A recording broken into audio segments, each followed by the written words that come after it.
आप अगर चाहते हैं कि मैं आपके लिए ऐसे ही वीडियोस लाता रहूं तो प्लीज़ मेरे चैनल को सब्सक्राइब कीजिए और बेल आइकन को दबाना मत भूलिए।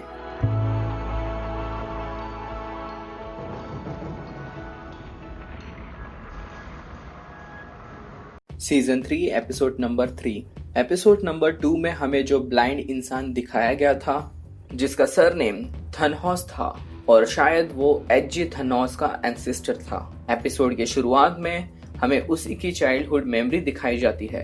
वो अपने फादर के साथ बग्गी में कहीं जा रहा है। हमें पता चलता है कि उसका फादर भी सिगमंडस क्रिएटिव वेस्ट का पार्ट है। उसका फादर एरियाडनी की किताब पढ़ रहा है। एरियाडनी ग्रीक मैथोलॉजी की पार्ट है। उसका फादर उसे बताता है कि ये प्ले तुम्हारी मदर को बहुत ही पसंद था। उसकी बातों से लगता है कि उसकी वाइफ और ब्लाइंड मैन की मदर मर चुकी है। फिर वो अपनी घड़ी निकालता है। कमाल की बात यह है कि ये घड़ी सीजन 1 सीजन 2 में हमें कई बार दिखाई गई है जिसके ऊपर शार्लेट लिखा हुआ है। फिर ब्लाइंड बच्चा उसके फादर को पूछता है हम मरते क्यों है। उसका फादर उसे बताता है कि जो मरते हैं वो एक्चुअल में नहीं मरते। हो सकता है कि वो हमारे साथ यहाँ पे मौजूद नहीं है, पर जो एक बार जीता है वो हमेशा के लिए जीता है, समय के अंत तक। फिर हमें उसके चाइल्डहुड मेमोरी से बाहर निकाल के 1888 का सीन दिखाया जाता है जहां पर वही ब्लाइंड बूढ़ा इंसान एक बग्गी में कहीं पे जा रहा होता है। उसके पास वही एरियाडनी की किताब है और वही शार्लेट की वॉच जो उसके फादर की थी। तभी हमें पता चलता है कि उसकी बग्गी किसी इंसान ने रोक दी है। उसकी बग्गी चलाने वाला जो आदमी है उसे वो रोकने वाला इंसान मार देता है। फिर वो बग्गी के अंदर घुसता है। ब्लाइंड मैन पूछता है कि तुम हो कौन। फिर हमें दिखाया जाता है कि वो और कोई नहीं वही अननोन आदमी है जो हमें इस सीजन में दिखाया गया है। वो अननोन इंसान बूढ़े इंसान को बताता है जिसके पास देखने के लिए आंखें हैं और सुनने के लिए कान हैं। वो इंसान कभी भी सीक्रेट नहीं रख सकता है क्योंकि अगर उसके होठ बंद है तो वो अपने फिंगर टिप से चैटर करता है। वो अपने हर चीज को लगा देता है विश्वासघात करने में। इसके जवाब में बूढ़ा इंसान बताता है कि मुझे समझ नहीं आ रहा तुम क्या कह रहे हो। अननोन आदमी बूढ़े इंसान को बताता है कि तुम टाउन जा रहे हो एक टेलीग्राम सेंड करने ताकि तुम हमारे बारे में पूरे वर्ल्ड को बता सको। तब बूढ़े इंसान को पता चलता है कि उसके सामने बैठा हुआ इंसान भी एक ट्रैवलर है। एक्चुअली उसके फादर का भी मानना था कि उनके वर्ल्ड में ऐसे ट्रैवलर्स मौजूद हैं जो कि टाइम में ट्रैवल करते हैं, पर उसके फादर की किसी ने नहीं मानी। उसके फादर को सभी इंसेन समझते थे। बूढ़ा इंसान बताता है कि ट्रैवलर्स मौजूद है और पूरे वर्ल्ड को इसके बारे में पता होना चाहिए। फिर बाद में वो अननोन आदमी बूढ़े इंसान को मार देता है। इंट्रो के बाद हमें दूसरे वर्ल्ड में लेके जाया जाता है जहाँ पर एवा और जोनस पहले एपिसोड से ही बातें कर रहे हैं। हमें एडम एंड ईव की पोर्ट्रेट दिखाई जाती है। एक्चुअली इस एपिसोड का नाम भी एडम एंड ईव ही है। एवा जोनस को बताती है कि हमारी सभी सोचों में हमारी गलती ये है कि हम अपने आप को इंडिपेंडेंट एंटिटी मानते हैं। हम अपने आप को काउंटलेस खुद ही तय करते हैं, जबकि वास्तव में हम एक इन्फिनाइट होल के अंश भर है। जोनस उसे पूछता है कि ये जगह कौन सी है, क्या ये वर्ल्ड मेरे वर्ल्ड की कॉपी है। एवा उसे पूछती है कि क्या तुम्हें याद है कि ब्रिज के नीचे तुमने मुझे क्या कहा था। मैं आपको बता दूं कि ब्रिज वाला सीन एपिसोड नंबर 1 में हुआ था कि हम दोनों एक ग्लिच है पूरे मैट्रिक्स के। ग्लिच का मतलब होता है कोई खराबी जिसे डिफाइन नहीं किया जा सकता। फिर जोनस एवा को पूछता है कि मैं यहाँ पे क्यों हूँ। इसके जवाब में एवा उसे बताती है कि तुम और मैं एडम एंड ईव है, यही है मैट्रिक्स के अंदर का ग्लिच। फिर एवा उसे बताती है कि तुम इसलिए यहाँ पे हो ताकि तुम उन सब को बचा सको, तुम्हारे वर्ल्ड को और मेरे भी। फिर हमें उसी वर्ल्ड की पुलिस बिल्डिंग दिखाई जाती है जहाँ पे उल्रिक ब्रीफ दे रहा है मैड्स की लाश के बारे में। एक्चुअली एपिसोड 1 के एंड में जब मार्था, बार्थोस, मैग्नस और फ्रांसिस का बंकर के अंदर छुप जाते हैं तभी वहां पे मैड नेल्सन की डेड बॉडी टेलीपोर्ट होती है। ये ब्रीफ देते हुए उल्रिक बहुत ही ज्यादा इमोशनल होता है क्योंकि 33 इयर्स पहले उसने अपने भाई मैड्स को खोया था। आगे वो बताता है कि बॉडी के साथ आईडी कार्ड भी मिला है। ये बताते हुए उल्रिक बहुत ही ज़्यादा इमोशनल होता है और वो वोलार से कहती है कि वो आगे कंटिन्यू करें और उल्रिक को वो बाहर आने को कहती है। शार्लेट उल्रिक को एक कमरे में लेके जाती है और उसे बताती है कि तुम्हें घर जाना चाहिए। उल्रिक शार्लेट को बताता है कि उसने अपने लाइफ के 33 साल गंवा दिए अपने भाई को ढूंढने में। वो चीज़ें जो बॉडी के साथ मिली है वो मैट्स के ही थे। उल्रिक उन चीज़ों को तो पहचान रहा है पर अपने भाई को नहीं। उसे नहीं लग रहा कि वो बॉडी उसके भाई की है। उसे लगता है कि वो चीज़ें जो बॉडी के साथ मिली है, किलर ने उस चीज़ों को संभाल के रखा था और 33 साल के बाद किसी बॉडी के साथ उस बंकर में रख दिया है। शार्लेट उसे पूछती है कि तुम्हें लगता है कि वो सेम किलर है जिसने 33 साल पहले मैट नेल्सन को मार दिया था। फिर उसे उल्रिक बताता है कि उल्रिक ने काफ़ी यंग एज में पुलिस डिपार्टमेंट ज्वाइन कर लिया था क्योंकि उसका भाई मैट नेल्सन लापता हो गया था। उल्रिक आगे बताता है कि 33 साल गुजर गए पर मैंने क्या किया, मैंने अपनी वाइफ को धोखा दिया और मैं अभी उस औरत को चीट कर रहा हूँ जिसे मैंने पहले अपनी वाइफ को चीट किया था।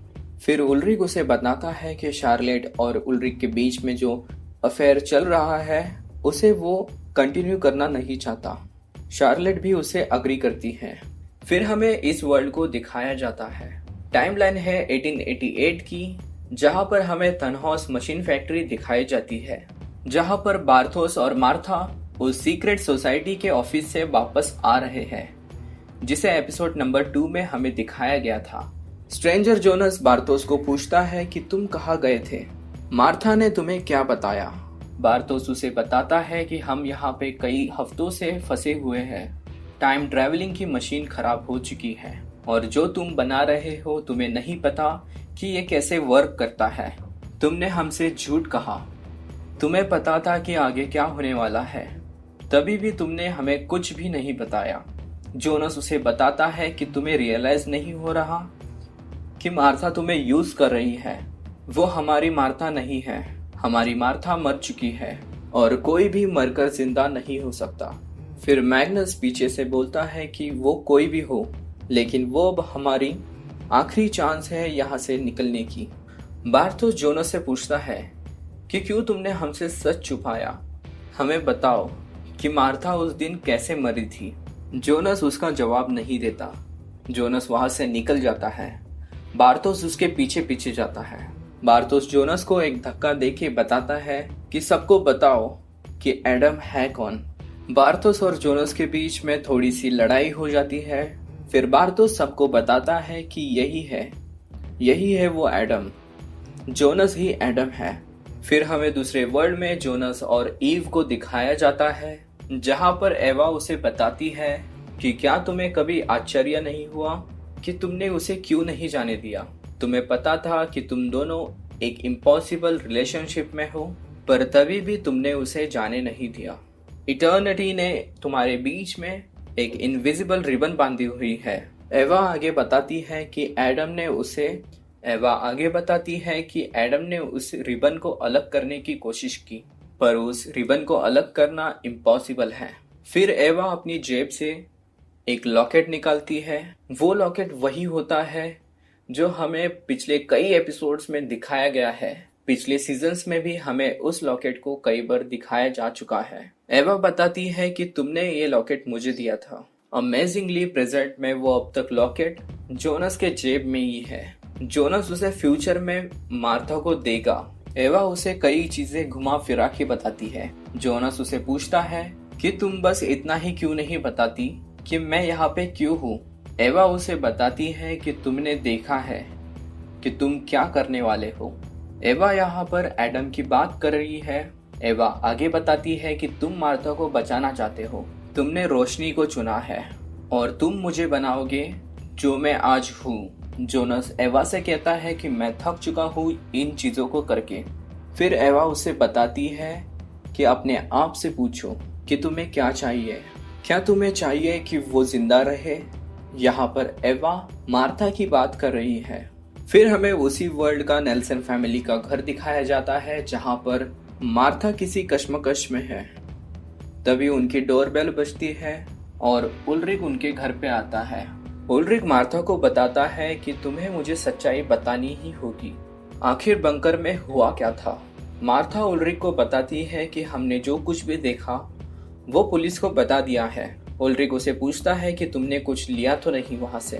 तभी वहां मैग्नस आ जाता है और उल्रिक उसे भी वही पूछता है कि तुमने वहां से कुछ लिया तो नहीं। मैग्नस उल्रिक को बोलता है कि क्या तुम एक कंसर्न फादर की तरह बिहेव कर रहे हो? अक्सर हम कुछ भी करें तुम्हें उससे कुछ फर्क नहीं होता है। मार्था बंकर में जो कुछ भी हुआ उसी को फिर से दोहराती है। फिर मैग्नस उसे बोलता है कि मॉम अभी आने ही वाली है, तुम्हें यहाँ से चले जाना चाहिए। फिर हमें उसी वर्ल्ड में पुलिस डिपार्टमेंट की बिल्डिंग के अंदर का सीन दिखाया जाता है, जहाँ पर हैना एक चॉकलेट का बॉक्स लेके जा रही है। हैना यहाँ पे उल्रिक से मिलने आई है, पर एक्चुअल में हैना यहाँ पर ये जानने आई है कि उल्रिक का अफेयर किसके साथ चल रहा है। उसे शार्लेट मिलती है। हैना शार्लेट की बालों को देखती है। शार्लेट के बाल भी ब्लॉन्ड है। फिर बाद में हैना शार्लेट को एक ऑकवर्ड हग करती है। हग करने के बहाने हैना शार्लेट का परफ्यूम सूंघना चाहती है।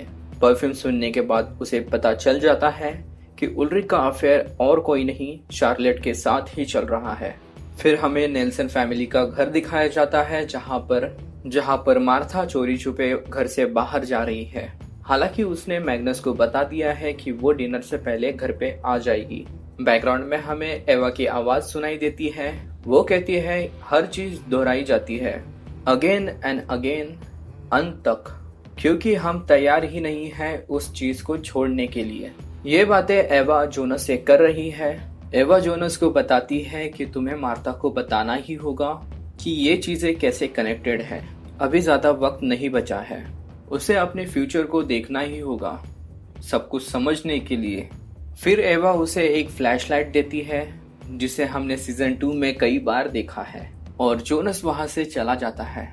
फिर हमें इस वर्ल्ड का सीन दिखाया जाता है। टाइमलाइन है 1888 का, जहां मार्था उसी पेंडेंट को देख के कुछ सोच रही है। स्ट्रेंजर जोनस उसके कमरे में आता है। जोनस मार्था को पूछता है कि तुमने कहा था कि तुम्हारे वर्ल्ड में मैं आया था, तो मुझे वो याद क्यों नहीं है?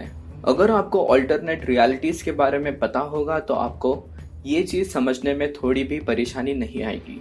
जो जोनस दूसरे यूनिवर्स में ट्रैवल करता है वो किसी और टाइमलाइन को जन्म देता है। उसकी वजह से जो पिछली चल रही टाइमलाइन है वो चलती रहती है, पर उसकी जो टाइमलाइन है वो बदल जाती है। अब सीरीज में आगे देखेंगे कि उस वाले टाइमलाइन में कुछ अलग होता है या नहीं। वापस सीन की तरफ आते हैं, जहां पर मार्था उसे कहती है कि उसे पता नहीं कि जोनस को याद क्यों नहीं है। मार्था जोनस को पूछती है कि सिगमंडस क्या है। जोनस मार्था को बताता है कि बूढ़े तनहौस के पिता अपनी मरी हुई वाइफ को वापस लाना चाहता था। उसे यकीन था कि टाइम ट्रेवलिंग से वो अपनी वाइफ को वापस ला सकता है। मार्था उसे बताती है कि उसके वर्ल्ड में सभी की मौत हो चुकी है और उसे उस चीज को चेंज करना है। वो आगे बताती है कि मुझे पता है कि तुम मुझ पे ट्रस्ट नहीं करते हो। फिर मार्था कुछ ऐसा करती है जिससे उसे ट्रस्ट हो सके। मार्था उसे लेके जाती है वहां पे जहां उसने अपना डिवाइस छुपा के रखा है, जिस डिवाइस की वजह से उसने टाइम ट्रेवल किया था। मार्था जोनस को डिवाइस के अंदर का न्यूक्लियर वेस्ट देती है और उसे कहती है कि बस ये लास्ट बचा हुआ है। उसे वो न्यूक्लियर वेस्ट देखी वो कहती है कि ये बस एक अकेला जरिया है जिससे मैं वापस जा सकती थी। फिर हमें जोनस को दिखाया जाता है जो कि गुफा से बाहर निकल रहा है। फिर हमें शार्लेट को दिखाया जाता है जो कि बंकर को देखने आई है, जहाँ पर उसे एक पेनी मिलता है जो कि सेम एपिसोड नंबर 1 के हेल्गे के पास जैसा पेनी जैसा लग रहा है। फिर हमें हेल्गे को भी दिखाया जाता है जो कि कहीं पे जा रहा था। आगे के सीन में मार्था हमें दिखाई जाती है जो कि किलियान से मिलने आई है। मार्था और किलियान के बीच में कहासुनी होती है एरिक के बारे में। एक्चुअली एरिक किलियान का भाई है और किलियान मार्था को वहां से जाने को कहता है। मार्था वहां से चली जाती है। तभी हमें पता चलता है कि जोनस उसका पीछा कर रहा है। दूसरी तरफ हैना अलेक्जेंडर को ब्लैकमेल करती है जैसे कि सीजन 2 में हमें दिखाया गया था। बस यहाँ पर वो कहती है कि शार्लेट का करियर बर्बाद कर दो, जबकि सीजन 2 में पहले वाले वर्ल्ड में उसने उल्रिक का करियर बर्बाद करने की बात कही थी। फिर हमें पुलिस डिपार्टमेंट की बिल्डिंग दिखाई जाती है जहां पर हेल्गे मौजूद है और उसने अपना जुर्म कबूल कर लिया है। हलिये के मुताबिक उसी ने उस बच्चे को मारा था जिसकी लाश बंकर में मार्था और मार्था के दोस्तों को मिली थी। दूसरी तरफ मार्था कहीं पे जा रही है। उसे पता चलता है कि कोई उसका पीछा कर रहा है। वो देखती है तो जोनस होता है वहाँ पे। मार्था जोनस को कई क्वेश्चंस करती है। मार्था उसे पूछती है कि तुम मुझे क्यों नहीं बताते कि तुम मुझे कैसे पहचानते हो। जोनस उसे बताता है कि मैं हमेशा से ही तुम्हें जानता हूँ। वो स्कूल की कई बातें बताता है, वो कैंपिंग की कई बातें बताता है। फिर मार्था उसे पागल समझती है। जोनस उसको बताता है कि कल तुमने खुद को देखा था जंगल में। मुझे पता है क्योंकि तुमने मुझे बताया, तुम्हारे फ्यूचर वर्जन ने मुझे बताया। तभी वो शायद उसका यकीन कर लेती है। दूसरी तरफ इस वर्ल्ड में जहाँ टाइमलाइन है 1888 की, यहाँ पर जोनस न्यूक्लियर वेस्ट को रखता है मशीन के अंदर जो कि उसे मार्था ने दिया था, और वो अपनी मशीन स्टार्ट करता है। मशीन की वजह से गॉड पार्टिकल क्रिएट तो होता है पर स्टेबलाइज नहीं होता, और कुछ समय के लिए अनस्टेबलाइज रहने के बाद वो कन्वर्ट हो जाता है सेमी सॉलिड फॉर्म में। इस बीच मार्था वहां से भाग जाती है। मार्था के पास एक और न्यूक्लियर वेस्ट था जिसे वो अपने डिवाइस में डालती है और टेलीपोर्ट हो जाती है। दूसरी तरफ उस वर्ल्ड में जोनस मार्था को केव के अंदर लेके जा रहा रहता है। फिर हमें डेट दिखाई जाती है 23 सितंबर 2053, जहाँ पे मार्था 1888 से ट्रैवल करते हुए आती है। यहाँ पे वो एडम से मिलती है। मतलब जोनस का शख्स सही था, उसे एडम ने ही भेजा था 1888 में। दूसरी तरफ मार्था और जोनस केव से बाहर निकलते हैं जहाँ पर एपोक्लिप्स हो चुका है और पूरी दुनिया तबाह हो चुकी है। मार्था जोनस को पूछती है कि हम कहाँ पर आए हैं। जोनस मार्था को बोलता है कि उसने मुझे कहा था कि तुम्हें यहाँ लाए ताकि वो तुम्हें सब कुछ समझा सके। मार्था उसे पूछती है किसने।